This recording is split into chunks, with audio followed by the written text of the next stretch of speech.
Welcome everyone to the penultimate episode of my Pokemon Platinum series in 2024. It has been quite a year. I have learned a lot about this game, and I want to learn a little bit more today, so I'm going to examine this solo playthrough specifically using the Garchomp line from a different lens than I normally do. In solo challenges, there are essentially two main ways that they can be done, either with the entire evolutionary line or with single species. In Generations 1, 2, and Emerald version, I am running single species, and in Fire Red and Generation 4, I am running evolutionary lines. My approach has been inconsistent for a couple of reasons. Number one, I started these series at vastly different points of my development as a content creator. With Emerald version, I started playing the game with final stages because I thought it would be an easier way to learn the game. Then with Fire Red, I had started to have the realization that I might never finish these projects if I don't play evolutionary lines, to cut down the total number of videos that I need to produce. And I then applied that format here in Pokemon Platinum. But today, we're going to do things differently. So I'm going to play starting as a Gible, but I am also going to play the game starting as a Garchomp.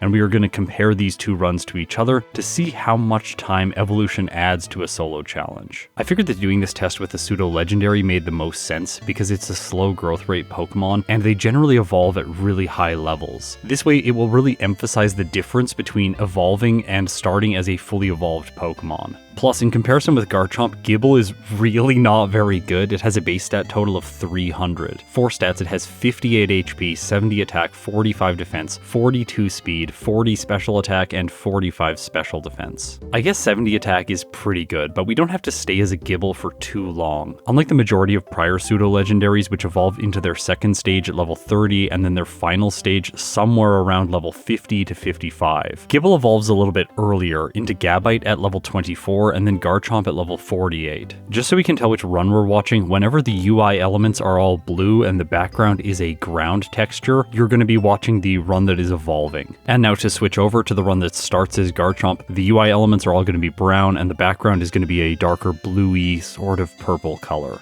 For base stats as a pseudo-legendary, Garchomp has a total of 600, 108 HP, 130 attack, 95 defense, 102 speed, 80 special attack, and 85 special defense. The entire evolutionary line has Sand Veil as an ability, which is basically Snow Cloak but for the Sandstorm. So enemy moves become less accurate whenever a Sandstorm is in play, but I don't think this is going to be super relevant for a solo challenge. Sandstorm as weather is really only good on Rock-type Pokemon starting in Generation 4, where it boosts special defense, but as a ground type, we don't get that secondary effect. At level 1, Garchomp has 5 moves that it learns, so Fire Fang is first, meaning we will not get this move. The Pokemon always receives the last 4 moves on its starting set. So in the early stages of the game, I have Tackle, Sand Attack, Dragon Rage, and Sandstorm. As you can see here against the rival, I can just one-shot with Dragon Rage, and that's going to be the case for the majority of the early game Pokemon. By the way, I should admit here, I think he should probably pick Torterra out of all of the Pokemon, but overall, I felt like the rivals' teams were all just going to be bad against Garchomp. By the time I reach the next rival battle, his Pokemon still don't have enough health to survive Dragon Rage. So really what the early game comes down to is when are we going to run into the first Pokemon that survives a hit? And that's where we should cut back to Gible's footage, because it does not start with Dragon Rage. It gets Tackle and Sand Attack, but luckily at level 7 it does get the Dragon type move. Then Sandstorm, Takedown, Sand Tomb, I almost said Sand Slash. It's not Sand Slash, just regular Slash, Dragon Claw, Dig, and finally Dragon Rush. Through TM and HM, it gets a fairly diverse set, mostly physical moves with some exceptions like Flamethrower. I think the move that I really want to draw your attention to here is Earthquake, which will be available fairly early on after only the second gym leader. In the early game with Gible, I spent some time training just so I can get access to Dragon Rage as soon as possible. This will set it behind Garchomp just slightly, although once I obtain the move, then I'll just one-shot all the rivals' Pokemon. Let's jump ahead now, into the gym in Orberg City. Here, I continue one-shotting Pokemon, so now let's take on Rourke and see if any of his Pokemon have the chance to survive.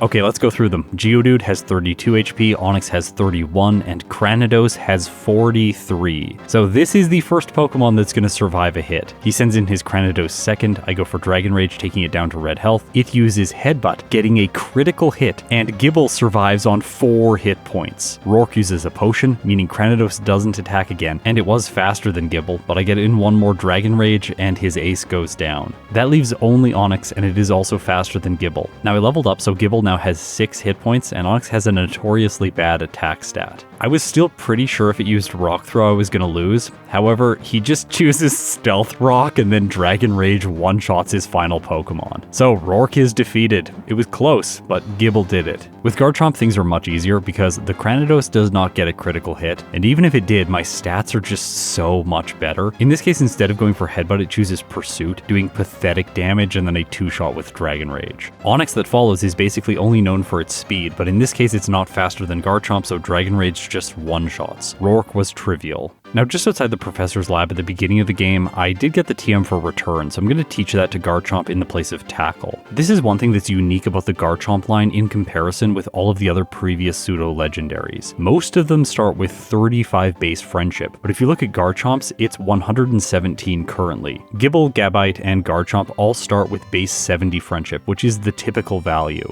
I went back and I looked up all of the other pseudo-legendaries to confirm that they start with 35 base Friendship, and they do. Even Dragonite, which seems like the most friendly of all of them up until this point in the series. Garchomp, I guess he's just a friendly guy. Although it really doesn't look like it. Out of all of them, I think Garchomp is the most intimidating pseudo-legendary introduced to the series. Beyond this, we have cute Pokemon like Goodra, Hydreigon, which is kind of scary, but I don't find it as menacing as Garchomp, and then things start to get a little bit sillier with Pokemon like Como-O and Dragapult. So I guess Garchomp is just ironically wanting to be everyone's friend. That's great. This is another time that friendship mechanics don't make any sense in Generation 4. Earlier on in the year I played Lopunny, which is probably the weirdest Pokemon in terms of base friendship, and before that I played Heatran, which is also a really friendly legendary. The battle against Mars is next, and while Rock Tomb is super effective against the Zubat, it only has 38 health, so I can use Dragon Rage. Purugly will survive, but 2 hits get the job done, and it can't do very much damage to Garchomp. Inside the forest I have to take on this pair, Jack and Brianna. Her Pachirisu has caused so many problems this year. Luckily for me I'm a ground type, so it can't paralyze me with damage dealing moves, but static will work. However, Dragon Rage doesn't make contact, so Garchomp is safe. I choose to do a little bit of additional training in the forest while Cheryl is around healing my Pokemon. One downside of Dragon Rage is that it only has 10 PP, so it tends to run out quite quickly, causing some nuisances. And another frustration with this move is that it does not get a boost from the Draco plate, which I can pick up in the very next city.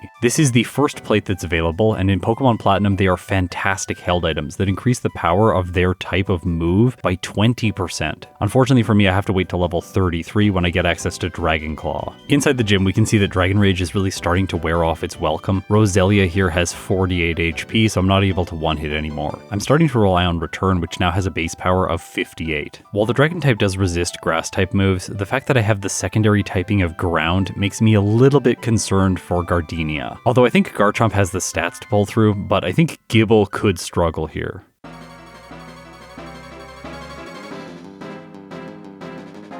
Her first Pokemon is Turtwig. It has 53 HP, so I can't one-shot with Dragon Rage. I do use this move anyways, just to bypass Reflect, which is going to continue being relevant for her remaining Pokemon. None of them have over 80 HP, so I can two-shot everything. Also, she doesn't use a healing potion on the Cherim, which is convenient. Roserade comes in, it has a Citrus Berry, so it survives my Dragon Rage, but it doesn't have enough health to survive another hit. It paralyzes Garchomp with Stun Spore. I didn't bring a Cherry Berry in, instead prioritizing the Oran Berry. I'm very confident this is a mistake, because then Roserade moves first and hits with Grass Knot, doing a lot of damage to Garchomp. I go down to orange health, consume my Oran Berry, and then strike back with Dragon Rage. Luckily, Paralysis did not prevent my hit, and with that, Garchomp takes the win. Okay, at this point in the video, we need to talk about the order in which I did these playthroughs. This is very important for the overall fairness of the tier list. I had to play the run with Gible, Gabite, and Garchomp evolving first, because this is technically the first run that is going to be ranked in the tier list. I am doing the other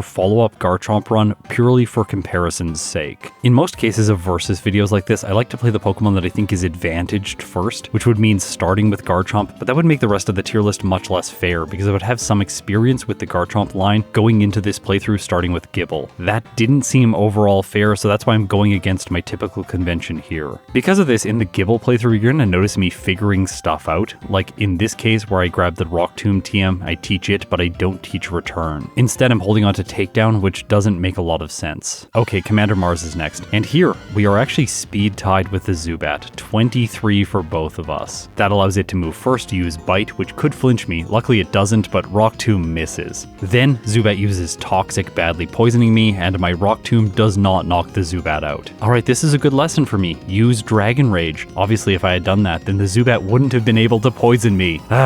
As a result of the status condition and the fake out from the Purugly, I do take my first reset here. In the next battle I one-shot the Zubat, move on to the Purugly, continue using Dragon Rage, and even by doing this, things are still pretty close. I get taken down to red health before I knock out Mars's ace. Okay, I'm going to play a little montage for you. I come out of the Pokemon Center, and with Gible, I am going to fight every trainer on the next route. This will give me as much experience as is possible, because I want to level up to 24 and evolve to a Gabite as soon as I can. Luckily for me, all of these trainers are pretty ineffective against me because I have moves like Dragon Rage, which are just fantastic knocking out their Pokemon. I also want to draw your attention to the fact that I'm holding the Quick Claw throughout this entire section of the game. The reason I'm doing this is just because Gible's speed isn't great, although I'm just overleveled enough so that I outspeed Pokemon like this Onix. Upon leveling up to 19, I have a chance to teach Sand Tomb. Honestly, it's a pretty bad move. I am going to teach it right now just so I have a damage dealing ground type move, but this move is not going to see any play. Inside the forest, I continue my training fighting as many Pokemon as possible, leveling up. By the time I clear the forest, my Gible is level 22, so I'm going to continue investing my time in grinding. I get to 24 in the gym and evolve into Gabite. This evolution brings with it a major base stat improvement, up to a total of 410. 68 HP, 90 attack, 65 defense, 82 speed, 50 special attack, and 55 special defense. I'm hoping that these upgrades are going to be enough to defeat Gardenia. Okay, so unlike my Garchomp playthrough where I used an Oranberry, I'm going with a Cherry Berry here, and I did play this first, so I kind of regressed with my second playthrough. I think it's because I was overconfident with Garchomp, I just didn't think it needed to cure the status condition. Again, Dragon Rage gets by Reflect here, so really it's just how much damage will I take. The Cherrim does a good amount with Grass Knot, and because of my evolution, I am faster than the Roserade by 4 points. So I'm able to hit first with Dragon Rage. Roselia tries Stun Spore, but of course it doesn't work, and it wouldn't have even if it hit. Okay, so second gym leader down, and with her badge, I can now use Cut outside of battle. This gives me access to the old chateau. Here, I'm going to grab a rare candy. Note these are very important for the evolution playthrough. Collecting each rare candy as soon as I can is going to let me evolve into a Garchomp early into this playthrough. I'm anticipating that that's going to speed up the late game. I don't think I'm going to need to be a particularly high level to win with this Pokemon, just because once I'm fully evolved, my TM and HM set greatly improves, giving me access to one of the best moves in the game. Also inside the old chateau, I pick up the Dread Plate, which will be relevant later on, and I also get the TM for Substitute. Commander Jupiter is the next major battle I have to do, and this one walls off Earthquake, so I want to get through her as fast as possible. I can no longer one-shot the Zubat using Dragon Rage, but it's an easy two-shot. Luckily, hers does not have Toxic, so there's no chance of a status condition here. Second is Skuntank, a Pokemon I'm really excited to use in this series. Maybe in 2025 it'll get its chance to run the game. For now though, it is the first Pokemon that is going to survive 2 hits from Dragon Rage. It hits with Night Slash and does a lot of damage, and that wasn't even with a critical hit, just because my defense had been lowered 2 stages by Screech. Luckily for me, Gabite is faster, so I hit with one more Dragon Rage, and that's that. Okay, Wayward Cave is next, and this location is very important for this line. I can pick up a rare candy here, but I also get access to the TM for Earthquake. After what is genuinely one of the most frustrating things to do on 4x speed, I have to loop around this little patch of rocks and jump over a ledge with the bike. It is so hard to turn at the proper moment when I'm playing on this multiple of game speed. Another complicating factor here is my repels keep wearing off, interrupting my pathing. Anyways, eventually I do pull it off and grab the Earthquake TM. Bye-bye Sand Tomb, you were completely useless. This is also the time where I teach Return in the place of Takedown. But I've also demonstrated that Dragon Rage is starting to lose its efficacy, so I'm going to get rid of it in favor of having Substitute, because this move is fantastic against Fantina. Before I take her on, I'm going to spend some time with Psyduck in Amity Square. I'm doing this so I can pick up the Amulet coin, which will boost the amount of money that I earn from each battle. This is very important for the next stage of the game. Okay, Ghost Gym time. This goes badly for me. I fight this one trainer, Lass Molly, who has a Misdreavus. I didn't think it would be a problem, but then it starts using Pain Split, chipping away at my health. Rock Tomb is just generally generally not great. It's doing about a third each hit. Mischievous then confuses me with Psybeam, and Gabite hits itself twice, fainting. So I'm going to black out here because I didn't save before entering the gym. Going back before Gardenia would be unacceptable. This is where I realized that I had made a mistake. Look at my current moveset: Earthquake, Return, Substitute, and Rock Tomb. What move am I going to use against Fantina's Pokemon? Unlike prior Ghost specialists like Agatha in Generation 1 and Phoebe in Generation 3, Fantina's team all have Levitate, so Earthquake is ineffective. As a result, Rock Tomb is my go-to move, and Rock Tomb sucks. I've tried to demonstrate this in so many videos on the channel. It is absolutely terrible, and a complete frustration to use. What I really should have done is kept Dragon Rage around to 2-hit all of her Pokemon, because all of them have less than 80 health. So the Skuntank from earlier was a little bit of a misdirect. It got me thinking this move wouldn't be useful, but it really would be. Instead, what I do is level up in the wild until I hit 30. This doesn't take too long, and then I can use 3 rare candies to go up to level 33, where I learn Dragon Claw in the place of Rock Tomb. With the Draco Plate and the same type attack bonus, its effective power is boosted all the way up to 144. Now I'm ready for Fantina.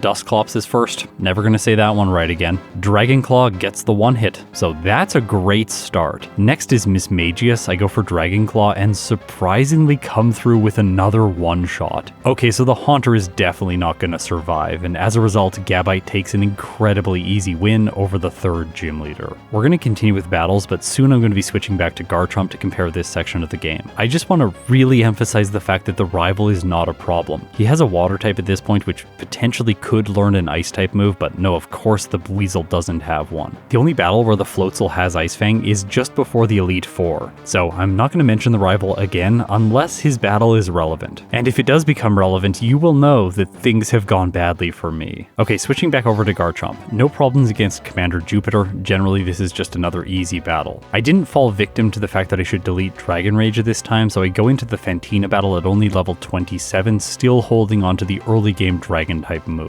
While in general, Dragon Claw felt better here, Garchomp is still just capable enough, even though it's 3-shotting the Mismagius because of a Citrus Berry. I level up to 28, have the chance to learn Slash, which I decide to not learn, keeping Return as it's the better late game move. Haunter is last. It could have used Hypnosis, but it chooses to go for Shadow Claw instead, which is a physical move doing very little damage because Haunter, if you didn't know, has terrible physical attack. And with that, I finish off the 3rd gym leader. And right away, we are gonna jump into another rival battle. I am so sorry, Garchomp. Here's the thing, his first Pokemon is Staravia, and I use Rock Tomb against it. Bold move, I know. Luckily it hits, but then the Staravia starts to increase its evasiveness using Double Team. For some reason, I don't just use Return for the increased accuracy. I miss, and then Endeavor hits. This is devastating. It takes Garchomp down from 108 health, all the way to 14. Okay, so that did not go well. Buizel is next. It has Quick Attack, but it doesn't use it. Earthquake finishes it off, Roselia comes in, Earthquake also finishes it off, of course, and that leaves only Monferno. It has Mach Punch, which is priority, and it does choose it. However, Garchomp survives with 7 hit points, hits Earthquake, and the rival is defeated. If I had made this mistake against one of his other teams, I think I might have lost, so I guess it's good I made a mistake and gave myself the easy team today. Okay, the next location of the game is really beautiful, so I want to talk about Garchomp's move pool while we watch some B-roll. The amount of moves that I can learn is greatly expanded over Gible and Gabite. To tie in the Dread Plate that I mentioned earlier, one addition that Garchomp gets is Crunch at level 48. Also, through TM and HM, I now get access to Swords Dance, which is probably the best move in Pokemon Platinum solo runs. I think it's very obvious that Garchomp should be oriented towards being an all-out physical attacker. I used the Pokemon DB type coverage calculator to see which types paired well together. Dragon and Ground aren't perfect together because they give me some not very effective hits on Pokemon like Togekiss, which Cynthia does have. If I add Flying into the mix using the move Aerial Ace, then I only hit 3 Pokemon for not very effective damage, and 2 of them don't even exist in Generation 4. I'm not sure if there are any trainers that have Skarmory. Right now I can't remember any, so it's probably not relevant either. But if I want to have perfect neutral coverage, then I can use Rock, Dragon, and Ground together with Swords Dance. But first, we must make it to Veilstone City to buy the TM. In our way is Ace Trainer Dennis, who is usually a menace, but Garchomp is just too strong today. Inside the department store, I sell some items, including PPF ups to get as much money as possible, but I cap out at 72,000 Poké Dollars. This is just barely not enough to purchase Swords Dance. I need 80,000. So instead I head into the gym to face Maylene next to earn myself more money.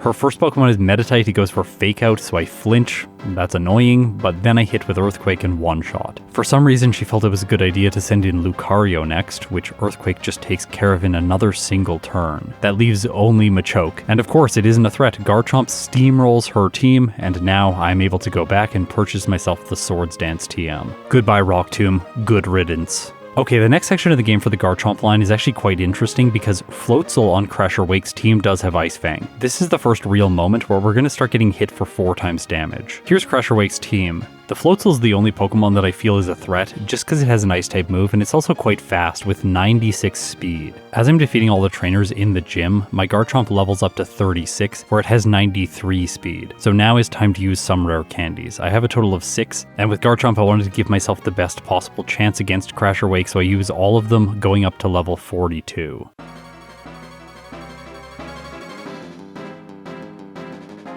Okay, Gyarados is first. Intimidate lowers my attack, but Swords Dance boosts it back up to +1. Waterfall from Gyarados is doing a surprising amount of damage. Now, I failed to heal before this battle, which is not great play from me. Waterfall takes me down to just above half health. I squeeze in one more Swords Dance, going up to +3, and then I use Dragon Claw and knock out the Gyarados. With enough speed to move first against all of his Pokemon, I can hit the Floatzel with Dragon Claw. It goes down to a single hit, leaving only the Quagsire. Alright, we are not getting hit by Ice Fang, and because of that, Garchomp pulls through with an easy victory. This one stoked my confidence a little bit, although I should remind you and myself that Candace is coming up very soon, and she's an Ice-type specialist. Before that, let's catch up with the evolving Garchomp. Here, things are very similar. Maylene is quite easy again. I'm using Substitute against her, which I'm not sure is necessary, but it does make me feel a little bit more safe. Beyond that, while I have the money to purchase the Swords Dance TM, I can't use it right away because I need to evolve into Garchomp first. This is where I'm going to get hit by the consequences of my prior mistake. If I had not used rare candies to get Dragon Claw before Fantina, then I would be able to evolve into a Garchomp a little bit sooner. Although I really do want to mention to everyone that this is not a huge difference. A lot of people think that you're going to lose like 3 or 4 levels. It's never that amount. The differences that using rare candies early on has on a playthrough is usually very negligible, like somewhere in the order of 5 minutes, if that. And I only used 3 rare candies, so I don't even think the impact on this run is going to be that severe. Having used the rare candies doesn't mean I'm at a higher level for major battles like this rival fight. Yes, drawing your attention to the rival fight again. The Staravia uses Double Team, and then I miss, it hits with Endeavor, does massive damage and brings me down to 12 hit points. Then it uses Quick Attack, and Gabite faints. In this case, hilariously, the rival's ace Pokemon is not the one that I need to be worried about. It's the Staravia using Double Team and Endeavor together. Honestly, this thing is kind of a menace, especially because it has Intimidate. Like, what? This Pokemon is honestly amazing. In the next battle, though, I don't miss, and because of that, I sweep his team. The training inside the gym doesn't end up being enough to get me to level 44, so I have to backtrack and battle a bunch of optional trainers that I skipped. I also have to pass through to the other side of Pastoria City into the marsh area and battle trainers here to finally get to level 44, where I can use 4 rare candies to boost myself up to level 48. This is where Gabite evolves into its final form, Garchomp, and now both of the runs are sort of in sync with each other. This evolution also brings with it the ability to learn Crunch. However, I decide to forego it for now, teaching Swords Dance in the place of Substitute. With my movesets being the same between the 2 playthroughs, now I'm ready to take on Crasher Wake here as well and compare results between the 2 runs. Let's do that while I crush Crasher Wake again. When starting as a Garchomp, I finished Crasher Wake in 54 minutes and 52 seconds. This is also with 0 resets and 0 blackouts. Now, I am nowhere near an expert at solo running Pokemon Platinum yet, so this dominant performance is largely because of Garchomp as a Pokemon. However, when I start as Gible, the cracks start to show. It has 2 resets and 1 blackout at this point in the game, and it defeats Crasher Wake at a time of 1 hour, 15 minutes and 19 seconds. That's a time difference of 20 minutes and 27 seconds. Now both of the runs are using Garchomp, so I want to mention the main differences between these 2 playthroughs from here on out. With Garchomp, I was able to defeat Crasher Wake at level 42, so it's going into the late game at a lower overall level, and this disadvantage is probably going to continue throughout the entire game. I don't expect that I'll be able to finish the game at a similar level with the Garchomp line. It defeated Crasher Wake 6 levels higher at level 48, right, so let's see if this level discrepancy holds true until the end of the game. And I really don't see any reason why it should. That gives a distinct advantage to the Garchomp line from here on out, because it's going through all of the next trainers at a higher level. This should make up for some of the time deficit between the two runs, so I'm expecting the difference in times at the end of the game to be less than 20 minutes and 27 seconds. The only way this comparison might get slightly distorted is if one of the playthroughs has some bad luck. And the run that is most likely to run into bad luck or player error is the first run I did. So we're going to follow the evolutionary playthrough from now until the end of the game, and then we'll do a quick wrap up of the Garchomp playthrough after that. The next major battle that I have to face is Cyrus. He has a Sneasel here which does have Ice Punch, but luckily for me I'm faster because I'm very over leveled at this point. Dragon Claw one-shots his lead, and from there the fight is so much easier. Okay, the rival on the bridge follows that. Actually, this is just a fake out. He is still easy here. Did you flinch? I really hope you did. The next proper major battle is against Byron, but he is very rarely a problem. He is so incompetent as a gym leader. He's on like Price's level, maybe Bruno's level from Generation 1. He has caused some issues if you're weak to steel types or don't have good moves against them. Normally, the trainers inside his gym are the problem. But in this case with Earthquake, Garchomp is just stomping them here. Until it arrives at Ace Trainer Brianna. Her Bronzor all have Levitate. This is really annoying. So I set up with Swords Dance. I figured this would be okay. I get confused. Dragon Claw is able to one-shot the first two Bronzor, but then I hit myself, and yeah, it does massive damage because of my setup. Then Garchomp hits itself again, going down to red health, luckily pulling through with a final Dragon Claw. So apparently, Garchomp was the hardest Pokemon for Garchomp to face inside of Byron's gym. And that is perfectly on theme for this video. Okay, this is all the Byron footage I'm gonna show you. Yeah, he's so bad. Okay, with him out of the way, Candice is coming up next. Now her team you would think is quite fast. She has a Sneasel as well as a Frostlass. However, I want you to look at Garchomp's speed right now. While I'm defeating Commander Mars, it's 139. For reference, the fastest Pokemon in the entire game that the enemy controls is Crobat on Cyrus's team, and it has 151 speed. The next fastest Pokemon is Cynthia's Garchomp with 150 speed. So we are very close to outspeeding the rest of the entire game, and we are going to have no problems moving first against Candice. Her Frostlass has 115 speed, and the Sneasel has 109. The real questions are, do we need to set up Swords Dance, and if we do, can we survive a hit in order to pull that off? Well, as a pseudo-legendary that is over-leveled, I was hopeful about Garchomp's chances.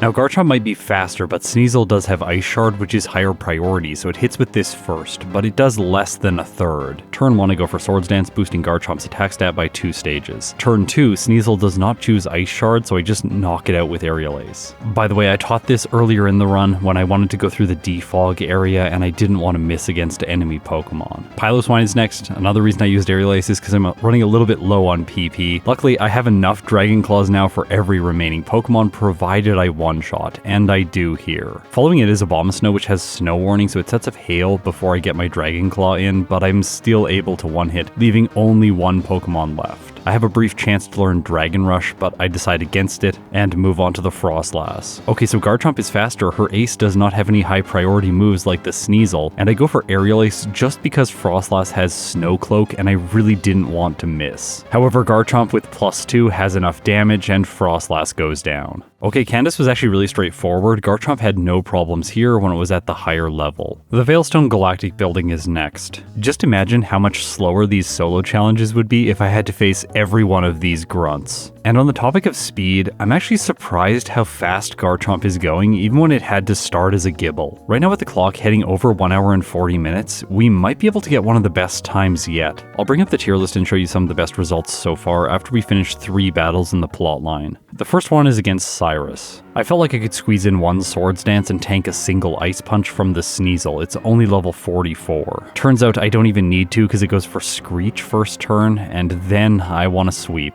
Dragon Claw one hits his lead, his Crobat is next, it has 145 speed, so it's really fast, but Garchomp already has 151. It is going to outspeed every single Pokemon from here on out. Honchkrow is last. By the way, the leaked beta design of this thing is really awesome. It has like a mustache. I kind of wish they had gone with that instead of the monocle. Anyway, it goes down in one hit to Dragon Claw, and they move on to the double battle at the top of Mount Coronet. This battle's a little bit frustrating using a ground type, because I can't one-hit the Bronzors with Levitate, so I have to one-shot each of them individually. Then they have Golbat as their second Pokemon, so the only Pokemon that I can actually use Earthquake against are the Purugly and the Skuntank when they're together on the field. While this battle is a bit of a nuisance, it's very easy, and Garchomp pulls through, heading into the Distortion World. This is where I have what is usually the toughest battle of any Platinum playthrough, against Cyrus. Now, I've used a lot of my rare candies prior in the playthrough, so I'm not going to use any here, and try the battle at level 58. Earthquake one-shots the lead Houndoom, and then he sends in Weavile. It's very fast, but as I said before, Garchomp is faster than everything. That said, I go for Swords Dance here. It seems a little bit weird, why not do this against the Houndoom? Well, I didn't want to get hit by Will-O-Wisp having the damage from physical moves, which would just counter out Swords Dance, and then I'm on a timer. I'm pretty sure I can survive an Ice Punch, and I end up being correct. Garchomp lives on orange health, and now with +2, I can use Dragon Claw to hopefully sweep.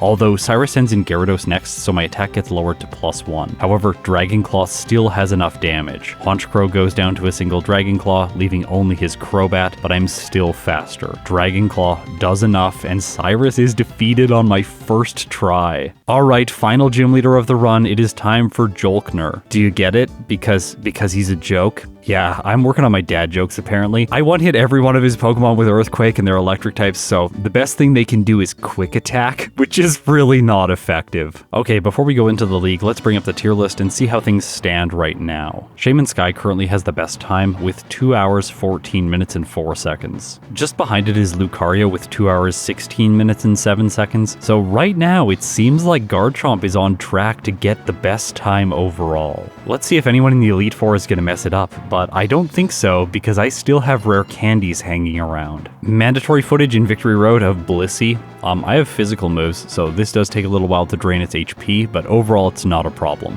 In this location there is a Dragon Pulse TM, but today I decided to skip it because I want to keep using physical moves. Using a special move in combination with my current set doesn't really make sense. Okay, time for the rival before the league. I told you I wasn't going to mention him again, so now let's go into the Elite Four. I hope I got you again.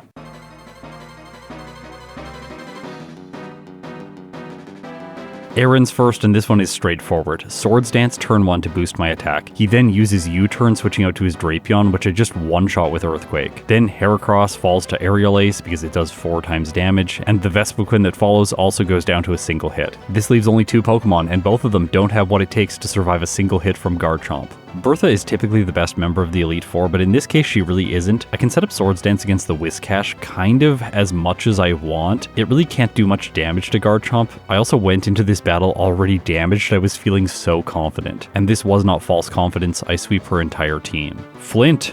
Flint is actually easier than both of the Elite Four members before this. I don't even set up. I just use Earthquake and he's defeated. Okay, time for Lucian. I'm going to make a correction here. The fastest Pokemon in the entire game in Platinum is actually the Alakazam. Did you catch that earlier? I hope you did. Anyways, I've been making this mistake throughout the entire year. I keep saying it's the Garchomp on Cynthia's team or the Crobat on Cyrus's team. I've kind of been indecisive about which one I think is the fastest. It's actually the Alakazam. It's this Pokemon. The reason I haven't mentioned it is because overwhelmingly Lucian has been underwhelming. It takes a special type of run to struggle against him, like Sudowoodo for example. That run was uniquely painful in the context of the entire year. Luckily for Garchomp, the Mr. Mime is first, so I just set up, and with +2, well, what's he gonna do? Like, it is annoying that the Bronzong can survive hits from +2 because I can't use Earthquake against it because it has Levitate. By the way, Levitate has to be the most annoying ability in Generation 4. In Generation 3, it's probably Intimidate, but it switches over in these games. And I think that's made especially the case because Earthquake is available very early on.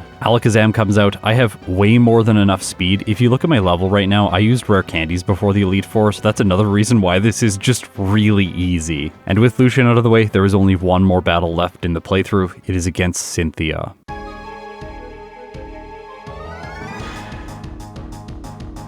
I'm going into this fight without healing because I'm so confident. I know that Spiritomb is first and it's very defensive, so I'm going to be taking chip damage while I set up. From there, I should just be able to sweep because I'm more than fast enough. I wasn't sure exactly how much setup I should take, but at only +2, I decide to go for it. Spiritomb is a one-hit, Garchomp that follows goes down to Dragon Claw, Milotic falls to Dragon Claw as well. I continue using the move against Togekiss, which also falls. Earthquake takes care of Lucario. Last is Roserade. It's pretty bad, and Earthquake gets the job done.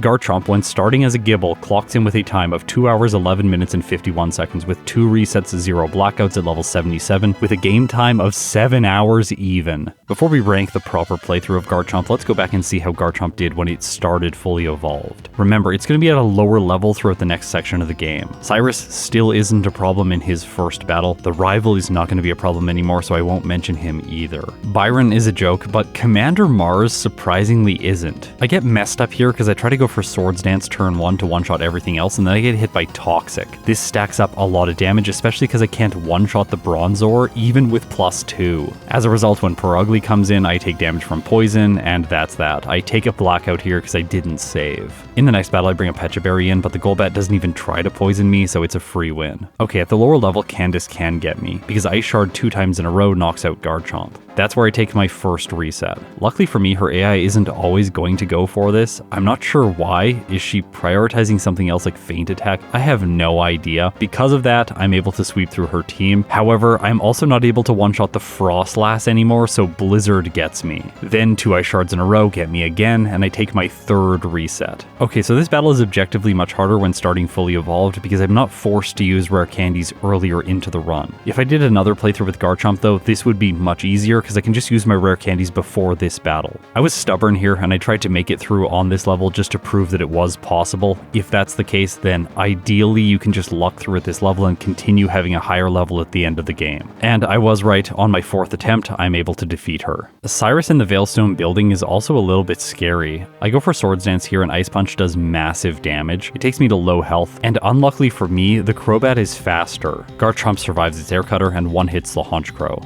Just before the Distortion World fight, I want to check in with Garchomp's level. It's 54, so I'm going to use my rare candies before I face Cyrus to bring myself up to level 60. This is to ensure that I outspeed the Crobat, and I really needed these levels because this battle is pretty tricky. I once again try to set up on the Weavile, which is scary because its Ice Punch is going to 2-hit. And 6 levels lower, I am not able to one-shot with Aerial Ace after that. I shouldn't really have used this move. I probably should have gone for Earthquake to do more damage. As a result, I take a reset, which is frustrating. Sometimes Ice Punch crits, and then Garchomp loses if I'm trying to set up like this. It actually crits 2 times in a row, which is really frustrating. In the next battle, I decide to just use Earthquake and forego setup. I can maybe do it on the Gyarados and tank an Ice Fang. Turns out this is a far better way to play because Ice Fang has a chance to miss, which is what happens here. I take another turn of setup with Swords Dance to increase my attack to +3 before I knock it out. Also, I only take half damage from Ice Fang. I do just want to mention the best possible play here, which is obviously bringing in a Rost Berry, then setting up on the Houndoom 1 turn and sweeping the rest of his team. I haven't rooted it into my standard approach to the game though, so I didn't have one available in this fight. Backtracking out of the Distortion World takes a long time, and I didn't think that was worth it. I knew that I would be able to find a solution without the need for the berry. Okay, a joke is next, and then we face the Elite Four. Last time I was mid-70s for these fights. This time I am mid-60s, so Garchomp is significantly behind in levels. That said, with +2, Aaron is still very easy. Bertha is also straightforward because the Whiscash gives me time to set up and then I sweep. Flint, yeah, he is an Elite Four member, and then I have to face Lucian. I'm still faster than the Alakazam even though I'm at a lower level. No problems here, so Garchomp moves on to the champion. For Cynthia, I'm level 70, and instead of going to +2, I go to +4 just to make up for my lower level. From there, I one-hit the Spiritomb, the Garchomp, the Milotic, the Togekiss, the Lucario, and the Roserade. A clean sweep against the champion, and when starting fully evolved, Garchomp clocks in with a time of 1 hour, 54 minutes, and 16 seconds, with 6 resets, 1 blackout at level 71, with a game time of 5 hours and 46 minutes. I want to just pause here. On this screen where we're in the Hall of Fame, this kind of result I would have thought impossible when I started my Platinum series a year ago, but apparently this game doesn't have to be as long long as I initially thought it would be. That said, I have heard bad things about Heart Gold. I think that one's gonna be the longest game that I'm playing on the channel. For some reason, the developers decided that Red needed level boosts. I don't know why, he was already really good in the original games. Okay, but that's a story for another day. For now, let's bring up the tier list and see how Garchomp ranks. When starting as a Gible, it gets the best time overall, beating out Shaman Sky. And it did this with just over 2 minutes of time, so that's fairly significant. Now, I'm not going to rank Garchomp when it starts fully evolved, but this result does make me aware that we're going to need to rebalance this tier list as well. At the end of the year, it seems like my skill has improved enough that all of my tier lists need their thresholds adjusted, so we'll be doing that in the last video of the year in this series. And that one is coming up next week. Stay tuned for when I play Arceus in Pokemon Platinum. Okay, Editor Scott here. I forgot to record a section comparing the results of these two playthroughs, which is the point of the video, so I'm gonna do that now. Here are the timeline graphs for both Pokemon, just in case you're curious how these things look visually. It does seem like Gardenia is the big moment where Garchomp starts to gain a big advantage over the evolutionary line playthrough. That said, it gets small advantages everywhere else, which really stack up by the end of the game. Looking at the level by trainer graph, we can see the fact that the evolutionary line has to go through the majority of the early and mid-game at a slightly higher level, especially the mid-game around Wake, where I have to evolve into my final stage before proceeding with the run. Okay, so here are the splits from both of the playthroughs. In this case, the Garchomp starting fully evolved had the most advantage throughout the middle section of the playthrough, peaking at 21 minutes and 45 seconds. From that point on, it lost some of its advantage towards the end game, finishing the whole run 17 minutes and 35 seconds ahead. And here are all of the results put side by side. Interestingly, the evolutionary line beat out the fully evolved Pokemon in terms of resets and blackouts. This is obviously because it's at a higher level throughout the majority of the game. That's what happens when you're forced to train in order to evolve. Garchomp, when starting fully evolved, has a game time of 5 hours and 44 minutes, whereas the evolution playthrough has a final game time of 6 hours and 58 minutes. That is a 1 hour and 13 minute difference for game time, which is really big. Also, I don't want to miss the fact here that the 1 hour 54 minute and 15 second time from Garchomp is so good. I thought that it was going to be quite difficult to get times under 2 hours in Pokemon Platinum, but I stand corrected because Garchomp just did it and it was pretty easy. I even had 6 resets and 3 blackouts. If I eliminated those from the playthrough, think about how fast Garchomp could end up going. If you support this channel directly through YouTube memberships or through Patreon, thank you so much, it means the world to me. Now, if you've made it this far, you are incredible. I'll see you in tomorrow's video when Daily December continues.